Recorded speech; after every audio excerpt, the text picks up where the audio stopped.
अब question number 27 बहुत ही गौर से देखना, ठीक है। लिखा हुआ है by selling an umbrella for ₹115.20। कह रहा है कि एक अम्ब्रेला सेल करने पर इतने रुपए का सेल किया गया एक अम्ब्रेला, ठीक है।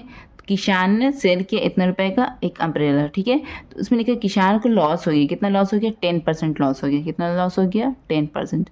फिर कह रहा है कि बताओ उसको कितने प्राइस पर सेल करना चाहिए था कि उसको 5% गेन हो जाता। चलो इसे बनाते हैं, ठीक है। तो सबसे पहले यहाँ पर जो जो दिया हुआ उसका डेटा लिख देते हैं। क्वेश्चन नंबर 27 ये है, ठीक है। सबसे पहले क्या किया उसने,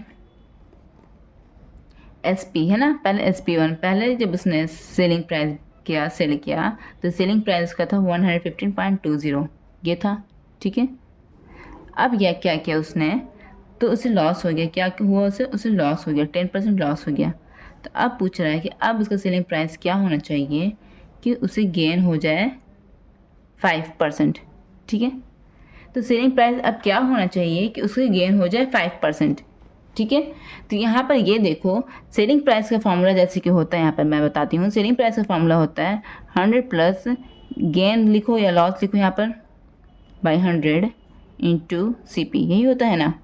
तो अगर इस कंडीशन में निकालेंगे, ये पहला कंडीशन सिचुएशन 1 हो गया ये मेरा, और ये मेरा सिचुएशन 2 हो गया, ठीक है। तो अगर इसमें निकालेंगे तो 100 plus gain percent by 100 into CP। तो गेन मेरे यहाँ पर दिया है 5%, सेलिंग प्राइस निकालने कह रहे हैं ना, तो गेन दिया है 5%। CP हमको नहीं पता है, CP हमको कहीं से हमको फाइंड करना है, और क्वेश्चन में कहीं ना कहीं पर CP फाइंड करने के लिए मुझे हिंट दे दिया है। हिंट क्या दिया है, देखो यहाँ पर SP दे दिया है, यहाँ पर लॉस दे दिया है। ये दोनों डेटा का इस्तेमाल करके हम लोग CP वाले फार्मूले से हम लोग CP निकाल सकते हैं, फिर वो CP को इसमें पुट कर देंगे।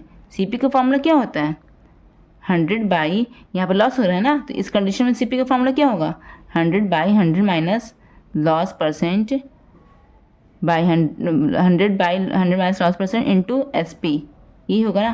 तो इसकी जगह पर क्या मैं पुट कर दूंगी, ये वाला SP यहाँ पुट कर देंगे, ये वाला लॉस पुट कर देंगे। तो यहाँ से जो CP निकलेगा, तो दोनों कंडीशन निकले, CP तो कॉमन रहेगा मेरा। हम एक पेन को 10 रुपये में ख़रीदा, अब उसे हम 15 रुपये में बेच रहे हैं, या हम उसे 20 रुपये में बेचें, मेरा CP तो कॉमन रहता है ना, एक ही रहेगा ना मेरा CP, कि हम उसे 10 ही रुपये में ख़रीदा, ठीक है। तो चलो हम CP यहाँ पर निकालेंगे पहले इस फॉर्मूले का यूज़ करके। तो CP का फॉर्मूला मेरा क्या है बच्चों, 100 बाई 100 माइनस लॉस परसेंट यहाँ पे यूज़ हो रहा है इंटू SP मेरा क्या दिया हुआ है, सिचुएशन 1 फर्स्ट कंडीशन में क्या दिया हुआ है, पहले यहाँ पे लिख देते हैं 100 माइनस लॉस परसेंट मेरा क्या यहाँ पे दिया हुआ 10, ठीक है, इंटू SP क्या दिया 115.20 ये दिया हुआ, ठीक है। तो चलो इसको जल्दी से सॉल्व कर देते हैं। 100 बाई 100 माइनस 10 कितना होता है 90 इंटू 115.20। ओके बच्चों, 1 0 से 1 0 कट रहा है, ओके।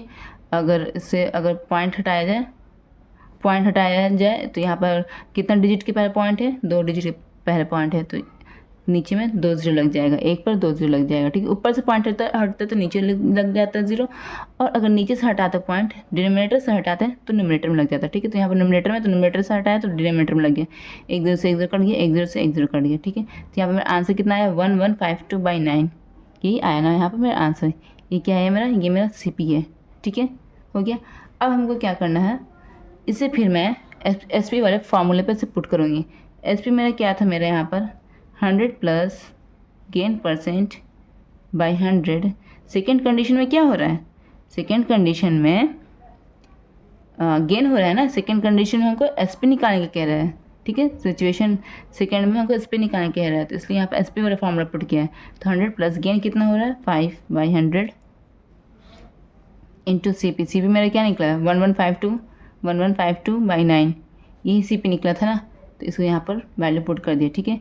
अगेन क्या हो जाएगा 105/100 मल्टीप्लाइड बाई 1152/9, ये हो जाएगा, ठीक है। तो अब इसे सॉल्व करते हैं। यहाँ पर 3 3 से 9 कट गया, 3 3 से 9, 3 5 से 15 कट गया, ठीक है। और कुछ कट रहा है यहाँ पर, ये देखो ये कट रहा है 3 से, ठीक है। कैसे कटा, देखो सब डिजिट को जोड़ो, 5 6 7 8 1 9, सब डिजिट को जोड़ने के बाद 9 आ रहा है, 3 के टेबल में 9 आता है, तो ये 3 से कटेगा, 3 1 3, 3 3 9 10 11 हो गया, 3 8 24 25 हो गया, 3 4 12 कट गया। तो यहाँ पर मेरा आंसर क्या हो गया, ठीक है। पहले ये दोनों को हम यहाँ पर मल्टीप्लाई कर दें, 3 5 मल्टीप्लाई 3 8 4 बाई 100, ठीक है। तो करते हैं, पहले अगर कटर तो काट दीजिए, यहाँ पर 5 से 35 कटर, 5 to 10, 5 0 0 कटर, ठीक है। 2 1 2 2 0 0 कटर, 2 1 2 2 9 18, 2 2 4 कटर, ठीक है। तो यहाँ पर मेरा आंसर क्या आ गया, 7 मल्टीप्लाई 192/10, ये आ गया ना, ठीक है। तो अब यहाँ पर 7 को 192 से मल्टीप्लाई कीजिए, 7 to the 14 का 1, 7 9 63, 64 का 4, बाकी बचा 6, 7 7 8 9 10 11 12 13/10, यही मेरा आंसर आया ना। अब देखो नीचे जितना कितना जीरो, एक जीरो, ठीक है। ऊपर 8 डिजिट के पहले डिसिमल 134.4, 1 डिजिट के पहले डिसिमल, ठीक है। देखो बच्चों ये ऊपर नीचे नहीं कटता, ये फ्रैक्शन में आंसर आता है, इसलिए हम यहाँ पर अब 2 से कट रहा था ऊपर नीचे, लेकिन हम इसलिए नहीं काटा है क्योंकि नीचे हम जीरो को फॉर्म में हम छोड़ दिया, तो आसानी से यहाँ पर हम डिसिमल दे दिया ना। अगर यहाँ पर फ्रैक्शन आता तो आपको डिवाइड करके डिसिमल में से आंसर लाना पड़ता, इसलिए यहाँ पर मैंने ज़ीरो को छोड़ दिया इस तरह से, ताकि जो भी आंसर आए ज़ीरो के यहाँ पर से हम लोग रिड्यूस करके ऊपर में हम लोग डेसिमल उसके अकॉर्डिंग दे दें। एक जीरो तो एक जीरो, एक डिजिट के पहले यहाँ पर जीरो दे, ये डेसिमल दे दिया, ठीक है।